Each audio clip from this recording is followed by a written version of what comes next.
నమస్తే, welcome to think Andhra. నేను మీ మాణిక్.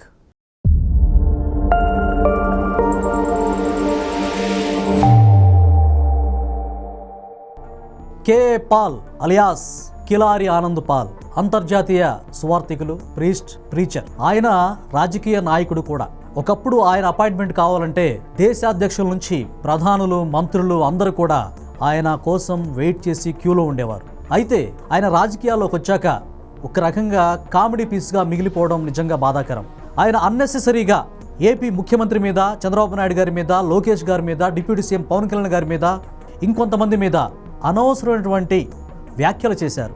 ఆ వ్యాఖ్యలేంటో విన్న తర్వాత నేను స్పందిస్తాను. ఒక్కసారి ఆయన ఏమన్నారో మనం ఇప్పుడు ఉందాం. ఏమనంటే రెడ్ బుక్ తీస్తాడట ఈ లోకేష్ గారు. ఒరేయ్, నా బుక్ నేను తీసానంటే నువ్వే ఉండవు, మీ బాబు ఉండడు. నా పవర్లు నేను వాడానంటే మీ బాబుని కనుక్కో. నువ్వు తీసే బుక్ ఏంటి? నువ్వు ఎంతమంది మీద దాడులు చేస్తున్నావు? నిన్ను జైల్లో పెట్టి తీరుతా. నీ బాబు జైలుకి వెళ్తాడని చెప్పా. ఏం వాగుతున్నావు? ఒళ్ళు దగ్గర పెట్టుకో. ఇంకొక వైసీపీ నాయకుడు, ఏ రాజకీయ నాయకుడినైనా నువ్వు టచ్ చేసావా, మీ బాబుని జైల్లో పెడతా, నిన్ను జీరో చేస్తా. అధికారం ఉందని పిచ్చోళ్ళకి బిహేవ్ చేయొద్దు. Be careful. నువ్వెంతరా? రాజశేఖర రెడ్డి గోరు తీయడానికి సరిపోడు. మీ నాన్న రాజశేఖర రెడ్డి ముందు భయపడేవాడు. రాజశేఖర రెడ్డి హాని చేయకుండా నేను కాపాడా. మీ నాన్న నా శిష్యుడు, 22 సంవత్సరాల దీవెనలు. నా స్పిరిచువల్ పవర్ వాడేనా? వాడు ట్రంప్ అయినా దిక్కులేదు, బైడెన్ అయినా దిక్కులేదు, మోదీ అయినా దిక్కులేదు. జగన్మోహన్ రెడ్డి ఎప్పుడు నా మీద కేసులు పెట్టలా. అది విషయం. ఈయన వ్యాఖ్యల వెనక ఆయన అంతరంగం ఏంటో మనకి క్లియర్ కట్గా మీకు నేను వివరించే ప్రయత్నం చేస్తా. ఇంకా ఈయన చివరిలో ఒక మాట అన్నారు, నా స్పిరిచువల్ పవర్స్ వాడానా, ట్రంప్ అయినా దిక్కులేదు, బైడెన్ అయినా దిక్కులేదు, మోడీ అయినా దిక్కులేదు అంటూ చాలా పెద్ద మాటలు మాట్లాడారు. ఈయన వ్యాఖ్యల వెనక జగన్మోహన్ రెడ్డి గారు క్లియర్ కట్గా ఈయన్ని ముందుండి మాట్లాడినిచ్చినట్టుగా మనకు అర్థమైపోతుంది. జగన్మోహన్ రెడ్డి గారు నా మీద కేసులు పెట్టలేదు, వైఎస్ఆర్ గారంటే మీ బాబు ఉనికిపోతాడు, నువ్వెంతరా అర్రే తూరే అనుకుంటూ ఇష్టానుసారంగా మాట్లాడాడు కేఏ పాల్ గారు.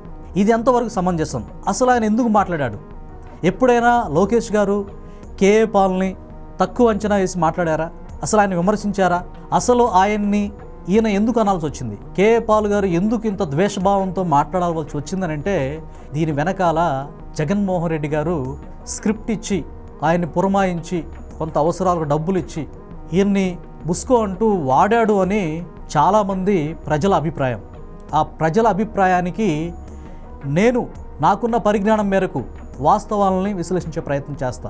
రీసెంట్గా జగన్మోహన్ రెడ్డి గారు 2.0 అంటూ ఒక రకంగా అప్పటి నా వెంట్రుకు కూడా పీక్కోలేరు, నన్ను ఎవడేం చేయలేడు, నా ఆస్తిపాస్తుల ముందు ఎవడెంత అన్నట్టుగా ఆయన విచ్చలవిడిగా కార్యకర్తలను ఆదరించే పేరుతోటి రెచ్చగొట్టే వ్యాఖ్యలు చేశారు. తర్వాత కేఏ పాల్ గారు మాట్లాడారు. ఏంటి ఈ వ్యాఖ్యల వెనక ఆంతర్యం ఏంటి? నిజంగా మనం ఆలోచిస్తే కనుక కేఏ పాల్ గారి గురించి బ్రీఫ్గా ఒకసారి మనం వెనక్కి వెళ్తే, ఆయన వ్యక్తిగతంగా ఎవరిని ద్వేషించే వ్యక్తిత్వం కాదు. ఆయన కొంత మెంటల్గా డిస్టర్బ్ అయిన మాట వాస్తవం. ఎందుకంటే గతంలో ఇదే కేఏ పాల్ గారు తన సోదరుడు డేవిడ్ రాజు హత్య కేసులో ఆరోపణలు ఎదుర్కొని 15 రోజులు రిమాండ్ కూడా 2012లో ఒంగోలు పోలీసులు ఆయన అరెస్ట్ చేశారు. నేరారోపణ జరిగింది దీని మీద. అంటే వీళ్ళ సోదరుడిని ఈయనే చంపాడనేటువంటి అభివాదం ఎదుర్కొన్నాడు ఈయన. తర్వాత బయటకు వచ్చారు. అయితే ఈయన ఈ విధంగా కావడానికి కారణం ఏంటి అని ఒక్కసారి మనం ఫ్లాష్ బ్యాక్లోకి వెళ్తే, ఈయన అంతర్జాతీయంగా పీస్ మిషన్ ద్వారా భారతదేశంలోనే కాదు ప్రపంచంలోనే ఈయనకున్నటువంటి వెయిటేజీ ఎవరికి లేదని చెప్పొచ్చు సువార్థికుల్లో, అంతర్జాతీయ సువార్థికుల్లో. ఈయన ఒక్కడికే ఆ మిషన్ ద్వారా ఒక రాజకీయ నేపథ్యం ఉన్నటువంటి యుఎస్ఏ పెద్దలు ఈయనకి బోయింగ్ 747 విమానాన్ని కూడా కొనిచ్చారు. ఒక్కడే 140 దేశాల్లో తిరిగాడు. అలాగే ఈయన ఎందుకు మరి ఈ విధంగా డీఫేమ్ అయ్యాడనంటే దాన్ని ఖచ్చితంగా ఒక సంఘటన చెప్పి తీరాలి. అదేంటి అనంటే, రాజశేఖర రెడ్డి గారు 2003లో 20 కోట్ల రూపాయలు కేఏ పాల్ గారిని ఫండ్గా ఇవ్వమని రిక్వెస్ట్ చేశాడు. అయితే వాస్తవానికి ఆయన దగ్గర అప్పుడు లేవు, అప్పుడు ఇచ్చే క్యాపబిలిటీ కూడా లేదు. ఎందుకంటే ఈయన అన్ని రకాలుగా ఫండ్ ఆపేశారు. ఇండియాకి తిరిగి పంపించాలని యుఎస్ఏ మత పెద్దలు, రాజకీయ నాయకులు ఆలోచించి ఈయన్ని ఇండియా పంపించారు. అప్పుడు ఎందుకు అమెరికా వాళ్ళు ఈయన ఇండియా పంపించారంటే, యుగోస్లావియా దేశంతో అప్పుడు యుద్ధం ఉత్పన్నమైనప్పుడు ఆయన శాంతి చర్చల ద్వారా యుద్ధం జరగకుండా ఆపారు. అది గిట్టని అమెరికా వారు ఎన్ని పంపించేయాలని చెప్పేసి నిర్ణయించుకొని పంపించారు. 20 నిమిషాలు ప్రసంగిస్తే 20 కోట్ల రూపాయలు తీసుకున్నటువంటి చరిత్ర కేఏ పాల్ గారు. అలాంటి వ్యక్తిని రాజశేఖర రెడ్డి గారు ఏం చేశారంటే 20 కోట్లు ఇవ్వలేదని చెప్పేసి ఈయన మీద కక్ష పెంచుకొని 2004లో రాజశేఖర రెడ్డి గారు గెలిచిన తర్వాత ఈయన్ని తొక్కిపడేసి వాళ్ళ అల్లుడు బ్రదర్ అనిల్ కుమార్ గారిని లైన్లోకి తెచ్చినట్టుగా అప్పటి క్రైస్తవ పెద్దలు కావచ్చు, ప్రజలు కావచ్చు చెప్తూ ఉంటారు. తర్వాత ఆయన 2008లో పార్టీ పెట్టారు, రాజకీయ పార్టీ పెట్టినప్పుడు 2009 ఎన్నికలు వచ్చాయి, కానీ అప్పుడు పోటీ చేయలేదు. కారణం ఏంటంటే రాజశేఖర రెడ్డి గారు భయపెట్టి బెదిరించి నీ అంత చూస్తాం, నీ తాట తీస్తాం అని చెప్పారని చెప్పి ఈయన డ్రాప్ అయినట్టుగా చెప్పుకుంటూ ఉంటారు. అలాంటి నేపథ్యం మనం ఉంటే ఎప్పుడు కూడా లోకేష్ గారు కానీ చంద్రబాబు నాయుడు గారు కానీ ఈయన్ని దూషించినటువంటి సందర్భం ఒక్కటి కూడా లేదు. అయితే నిజానికి రాజశేఖర రెడ్డి గారు వాళ్ళ అల్లుడైనటువంటి అనిల్ కుమార్ని లైన్లోకి తీసుకురావడానికి ఈయన తొక్కాలని చూసినప్పుడు, ఈయన మీద వ్యక్తిగతంగా కక్ష సాధింపు చర్య చేసినప్పుడు రాజశేఖర రెడ్డి గారిని ఎందుకు వెనకేసుకొచ్చాడు? జగన్మోహన్ రెడ్డి గారు డైరెక్షనా? అయినా జగన్మోహన్ రెడ్డి గారికి నేను ఒకటి అడుగుతున్నాను. నేను కేఏ పాల్ గారు సామాజిక వర్గం పరంగా కాపు సామాజిక వర్గాన్ని ఎంత దారుణంగా వాడారో మనం గతంలో చూసాం. అదే కాపు సామాజిక వర్గానికి చెందినటువంటి అమర్ రాంబాబు గారు, తర్వాత పేరు నాని, విడివాడ అమర్నాథ్, అలాగే ఎస్సీ ఎస్టీ బీసీల్లో బీసీ నాయకుడు ఇంకొక అతను నాగార్జున యాదవ్ సత్తెనపల్లి, తర్వాత దళితుల్లో ఎస్సీల్లో బోరుగడ్డ అనిల్, మాజీ ఎక్స్ఎంపీ వైసీపీ నందిగం సురేష్, ఈ విధంగా విచ్చలవిడిగా వీళ్ళని రాజకీయంగా వాడుతున్నారు. కానీ ఆయన వాడని వర్గం ఒకటి ఉంది. ఏ వర్గం అంటే ఆయన సన్నిహితులు. వాళ్ళు భయంకరంగా డబ్బులు సంపాదించుకోవడానికి, డైరెక్ట్గా నేను పేర్లు చెప్పేస్తున్నా, చిత్తూరు జిల్లా పెద్దిరెడ్డి రామచంద్రారెడ్డి, ఆయన తనయుడు మిథున్ రెడ్డి, వైవి సుబ్బారెడ్డి, సజ్జల రామకృష్ణారెడ్డి, అవినాష్ రెడ్డి, వీళ్ళంతా డబ్బులు సంపాదించుకోవడానికి ఆ నలుగురు మాత్రమే. అంటే ఆ నలుగురు అంటే ఏ 5-10 మందో ఆయన వ్యక్తులు, ఆయన కోటరీ, ఆయన వర్గం మాత్రమే. వాళ్ళు శాసించడానికి, రూల్ చేయడానికి, డబ్బు బాగా సంపాదించుకోవడానికి, మద్యంలో కావచ్చు, ల్యాండ్ విషయంలో కావచ్చు, శాండ్ విషయంలో కావచ్చు. రీసెంట్గా పెద్దిరెడ్డి రామచంద్రారెడ్డి అటవీ భూమిని కూడా ఆక్రమించి లగ్జరీ విలాసవంతమైనటువంటి ఫామ్ హౌస్ ప్రభుత్వ నిధులతో రోడ్డు వేయించి ఎంత విలాసంగా ప్రజల్ని భయభ్రాంతులకు గురి చేసి ఆయన నిర్మించుకున్నాడో మనం చూసాం. అయితే అట్లని రెడ్డి సామాజిక వర్గం మొత్తం అంటలేదు. రెడ్లలో చాలామంది ఎంతో మంచి వాళ్ళు, ప్రేమించే వాళ్ళు ఉన్నారు. అంతెందుకు, నా స్నేహితులే ఉన్నారు. సజ్జల రామకృష్ణారెడ్డి తీసుకోండి, కోట్ల రూపాయలు సలహాదారుడి పేరుతో బొక్కేశాడు. వైవి సుబ్బారెడ్డి కోట్లు సంపాదించుకున్నాడు. ఇందాక మనం చెప్పుకున్నాం పెద్దిరెడ్డి రామచంద్రారెడ్డి, ఆయన కుమారుడు మిథున్ రెడ్డి. ఆ నలుగురు బాగుపడ్డారు తప్పితే కార్యకర్తలు ఎవరో కూడా బాగుపడ్డ పాపాన పోలేదు. కార్యకర్తలు జైలు పాలయ్యారు, వాళ్ళు ఏమి సంపాదించుకోలేదు. వాళ్ళకి సరైనటువంటి మెరుగైన జీవిత విధానానికి ఒక ఉద్యోగ కల్పన కానీ, లేకపోతే ఫైనాన్షియల్ గ్రోత్ ఉండటానికి వాళ్ళకి ఏ విధమైనటువంటి హెల్ప్ చేయలేదు. పైగా వాళ్ళని 2.0 అని చెప్పేసి వాళ్ళని యూజ్ చేయడానికి, వాళ్ళని ఏదో ఏమార్చాలని చెప్పి ఆయన ఏదో మాట్లాడారు. కానీ ఆయన చాలా అబద్ధం చెప్పారు. అంటే ఇప్పుడు కేఏ పాల్ గారిని ఎందుకు ఇలా వాడాడు అని అంటే, డెఫినెట్గా ఆయనలో ఒక భయం ఏర్పడింది. పైకి మాట్లాడేది మేకపోతు గాంభీర్యమే తప్ప నిజానికి ఆయన లోపల చాలా భయపడుతున్నారు. నేను ఒంటరివాణ్ణి అయిపోయాను, నా పరిస్థితి ఏంటి అని. కర్మ సిద్ధాంతం, అలాగే బైబిల్లో కూడా మనుషుడు ఏది విత్తునో ఆ పంటనే కోస్తాడని స్వయంగా జీసస్ క్రైస్ట్ చెప్పారు. అలాగే కర్మ సిద్ధాంతం వెంటాడుద్ది కదా హైందవ ధర్మం ప్రకారం. మనం ఏదైతే పనిచేస్తామో అదే రిఫ్లెక్ట్ అవుతుంది. అది ఖచ్చితంగా జగన్మోహన్ రెడ్డి గారు చేసిన ఆయన యొక్క పాపాలే వెంటాడుతున్నాయని చెప్పొచ్చు. అంతెందుకు, ఒకసారి మనం వివేకానంద రెడ్డి గారి హత్య వెనకాల మనం ఒకసారి ఏం జరిగిందని చూస్తే, జగన్మోహన్ రెడ్డి గారు వివేకానంద రెడ్డి గారి హత్య విషయంలో మా చిన్నాయన చంపారు, ఖచ్చితంగా ఆ దోషులను శిక్షించాలి, మేము గెలిచాక ఎవరో అంతు తేలుస్తాం, మా బాబాయిని చంద్రబాబు నాయుడు గారు లోకేష్ గారు చంపారని ఆయన పేపర్లో పెద్ద పెద్ద ఫోటోలు వేసి తాటికేంత అక్షరాలతోటి చంద్రబాబు నాయుడు గారు లోకేష్ గారి చేతిలో కత్తులు పెట్టి ఆయన సాక్షి పత్రికలో వేశారు. గెలిచిన తర్వాత అసలు ఆ విషయం అన్న నాన్న డెత్ మిస్టరీ తేలాలి ఏంటి అని అంటే, నువ్వు నోరు మూసుకో అని చెప్పేసి ఆయన డాక్టర్ సునీత గారిని మందలించిన పరిస్థితి. ఆ కేసును అసలు పట్టించుకోలేదు. పైగా సిబిఐ వద్దు, స్టేట్ పోలీసు చేస్తుందని చెప్పారు. అంతకుముందు ఆయన హత్యని ఇది గుండెపోటు అని చెప్పి ఆయన పత్రికలోనే రాశారు, ఆయన టీవీలోనే చెప్పించారు విజయసాయిరెడ్డి గారి ద్వారా. రీసెంట్ కూడా విజయసాయిరెడ్డి చెప్పాడు, అవినాష్ రెడ్డి ఏది చెప్పమంటే చెప్పాను నేను, అవినాష్ రెడ్డి పక్కనే ఉన్నాడు అని చెప్పాడు. ఇదేనా అంటే కుటుంబ సభ్యులను సైతం ప్రేమించలేని తత్వం, దూషించే తత్వం, మచ్చుకి క్షమాగుణం ఇసుమంతైన కనిపించదే? ఇదేనా ఐ రీడ్ బైబిల్ ఎవ్రీడే అంటావు అంటే ఇదేనా బైబిల్ నీకు నేర్పించింది?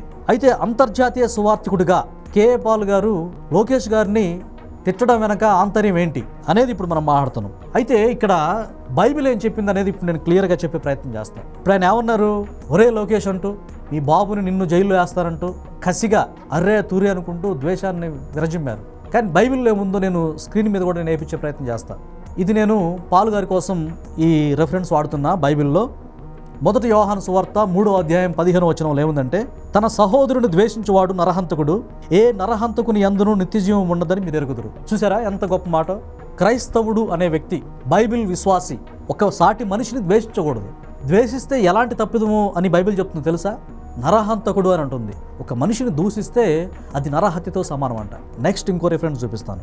అదే 1 యోహాను పత్రిక 2వ అధ్యాయం 9వ వచనంలో ఏముందంటే, వెలుగులో ఉన్నానని చెప్పుకొనుచు తన సహోదరుని ద్వేషించేవాడు ఇప్పటి వరకు చీకటిలోనే ఉన్నాడు. నేను ప్రపంచ శాంతిదూతని, స్పిరిచువల్ పవర్స్ మామూలుగా లేవు అని చెప్పుకుంటూ, అంటే వెలుగులో ఉన్నానని, ఏదో నేను ఒక దైవ శక్తులు నాలో ఉన్నాయని చెప్పుకుంటూ సహోదరుణ్ణి అంటే సాటి మనిషిని ద్వేషిస్తే అతను ఇంకా చీకటిలోనే ఉన్నాడు. అంటే చీకటికి సంబంధించిన వ్యక్తి. చీకటి మీన్స్ డెవిల్, అంటే సైతాను సంబంధమైన వ్యక్తిని అర్థం. అలాగే అదే బైబిల్లో మత్తయి సువార్తలో 5వ అధ్యాయం 39వ వచనంలో ఏముందనంటే, నేను మీతో చెప్పున్నదేమనగా దుష్టుని ఎదిరింపక నిన్ను కుడి చెంప మీద కొట్టి వాని వైపునకు ఎడమ చెంప కూడా త్రిప్పుము అన్నాడు. అంటే ఒకళ్ళకే పాలు గారినే లోకేష్ గారు, చంద్రబాబు గారు, పవన్ కళ్యాణ్ గారు ఒకవేళ దూషించినా తిట్టినా ఒక దైవ సేవకుడిగా, ఒక ఇవాంజలిస్ట్గా ఈయన రిప్లై, ఈయన ప్రతిస్పందన ఎలా ఉండాలో తెలుసా? సహోదరుడా, నా మీద నీ కోపం ఉందా? చెంప మీద కొడతావో కొట్టు. ఈ చెంపే కాదు, మరొక చెంప కూడా కొట్టని చూపించాల్సినటువంటి బాధ్యత బైబిల్ నమ్మే విశ్వాసకు ఉండాలని బైబిల్ చెప్తుంది. అలాగే లాస్ట్గా పాల్ గారి కోసం ఇంకొక నేను రెఫరెన్స్ కూడా చూపిస్తాను. అదే మత్తయి సువార్త 40వ అధ్యాయంలో, ఎవడైనా నీ మీద వ్యాజ్యం వేసి నీ అంగీ తీసుకున్న గోరిన ఎడల వానికి నీ పై వస్త్రము కూడా విచ్చివేయము. ఎవడైనా నీ మీద గొడవ పడి వ్యాజ్యం ఆడి, అంటే తగాద పెట్టుకొని, ఇదిగో ఇతను నాకు అప్పు ఉన్నాడు లేకపోతే బాకీ ఉన్నాడు అని చెప్పి నీ మీద నిర్నిమిత్తముగా, అంటే రీజన్ లేకపోయినా సరే నీ మీద గొడవ పెట్టుకొని నీ వస్త్రం తీసుకుంటే, ఫర్ ఎగ్జాంపుల్ మీరు షర్టు కోట్ వేస్తారు కదా, మీ కోట్ తీసుకున్నారనుకోండి, మీ షర్టు తీసుకున్నారనుకోండి, కోట్ కూడా ఇచ్చేయమని చెప్పాడు. అంటే వివాదాలకి, గొడవలకి, విద్వేషమైన మాటలకి దూరంగా ఉండాలి బైబిల్ నమ్మే విశ్వాసం ఉంది. ఒక సాధారణ విశ్వాసికే ఇలాంటి వాక్యాలు ఉంటే, అంతర్జాతీయ సువార్థికుడిగా ఇదే నువ్వు నేర్పింది? నీకు స్పిరిచువల్ పవర్స్ ఎక్కడి నుంచి వస్తాయి? అంటే స్పిరిచువల్ నీ పవర్స్ ఉంటాయా? అదే స్పిరిచువల్ పవర్స్ ఉంటే నువ్వెందుకు ఈ రకంగా తయారవుతావు? ఎందుకు కామెడీ చేస్తున్నావు? ఎందుకు డాన్సులు వేస్తున్నావు? ఎందుకు జగన్మోహన్ రెడ్డి గారు మరొకరో చెప్పినట్టు చేస్తున్నావు? ఇది బైబిల్కి అనుకూలమా? కాదు. సో నేను పాల్ గారిని తప్పట్లా, ఆయన వ్యక్తిత్వం ఈ విధంగా దిగదార్చుకోవటం నిజంగా జాలిపడాల్సిన పరిస్థితి. సామాజికంగా ఒక కాపు సోదరుణ్ణి రాజకీయాల్లో ఉన్న నేరానికి అతన్ని ఈ విధంగా పాపం ఆర్థికంగా ఇబ్బంది పడుతున్న కేఏ పాల్కి ఎంతో కొంత ఆర్థికంగా నేను ఇస్తానని చెప్పేసి జగన్మోహన్ రెడ్డి గారు, ఆయన కూడా ఒక క్రైస్తవుడే అని చెప్పుకొని క్రైస్తవుల ఓట్లు కొల్లగొడుతూ, ముస్లిం మైనార్టీల ఓట్లు కొల్లగొడుతూ, ఇటు తన సామాజిక వర్గం ఓట్లు కొల్లగొడుతూ, ఇక నేనే గెలవచ్చిన రాజకీయ క్రీడతోటి ఎక్కడా కనీ విని ఎరగని రాక్షస రాజకీయ క్రీడ ఆడుతూ అందరినీ మోసం చేస్తూ, చివరికి ఆస్తుల మీద విపరీతమైన ఇష్టం జగన్మోహన్ రెడ్డి గారి. ఆస్తులు అంటే ప్రాణం. ఒక బైబిల్ నమ్మే వ్యక్తికి ఆస్తుల మీద ఇంత ప్రాణం ఉండొచ్చా? ఇంత ప్రేమ ఉండొచ్చా? తల్లిని కూడా బయటికి గంటేయొచ్చా? చెల్లిని కూడా గంటేయొచ్చా? దీనికి ఖచ్చితంగా జగన్మోహన్ రెడ్డి గారు, ఆయన అభిమానించే వ్యక్తులు కూడా ఆలోచించాలని నేను కోరుకుంటున్నా. ఆయన తల్లిని చెల్లిని బయటికి గంటేశాడు కదా, అంత మాత్రమే కాదు, వాళ్ళ మీద కేసులు కూడా పెట్టాడు, ఆర్థికపరమైనటువంటి కేసులు. ఎన్సీఎల్టీని ఆశ్రయించాడు ఆయన.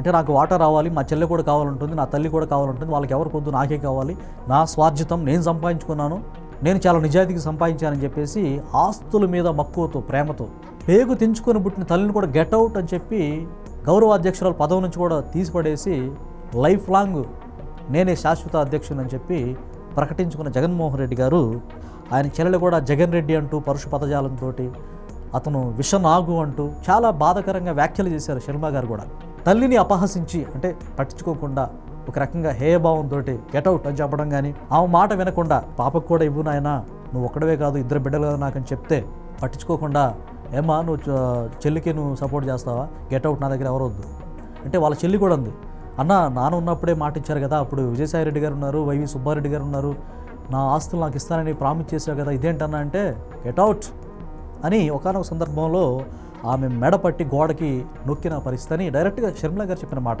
నా మాట కాదు. తల్లిని అపహసించవచ్చా? ఇలా మీరు చేయొచ్చా? ఇదేనా బైబిల్లో మీరు నేర్చుకుంది? క్రైస్తవుల ఓట్లు కొల్లగొట్టవిందా? క్రైస్తవులు కూడా వినాలి, క్రైస్తవులు కూడా బైబిల్లో ఏమో తెలుసుకోవాలి. అంటే బాబాయిని తెగనరికి చంపినా కానీ పట్టించుకోకుండా చిన్నాయనని రాజకీయాల కోసం డ్రామాలాడి తల్లిని కూడా గెంటేసి చెల్లిని కూడా గెంటేసి ఇష్టానుసారంగా బిహేవ్ చేసిన వ్యక్తి క్రైస్తవుడు ఎలా అవుతాడు? Is he correct?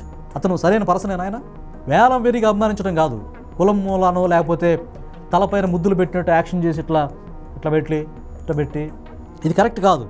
తర్వాత అదే సామెతల గ్రంథంలో 15వ అధ్యాయం 20వ వచనంలో ఏముందో చెప్తాను నేను. జ్ఞానము గల కుమారుడు తండ్రిని సంతోషపెట్టును, బుద్ధిహీనుడు తన తల్లిని తిరస్కరించును అని ఉంది. అంటే జ్ఞానం గల కుమారుడు ఏం చేస్తాడంట? తండ్రిని సంతోషపెడతాడంట. నిజంగా తండ్రి గారు లేరు, ఆయన రాజశేఖర రెడ్డి గారు లేరు. అయినా ఆయనకి ఇచ్చిన మాట, చెల్లికి కూడా ఈక్వల్గా నేను ఆస్తులిస్తా డాడీ అని చెప్పాడు కదా, తప్పాడు. కేసు పెట్టాడు ఆవిడ మీద. అల్లారు ముద్దుగా పాలిచ్చి పెంచిన తల్లిని తిరస్కరించాడు ఆయన. ఇది బైబిల్ అనుసారమేనా?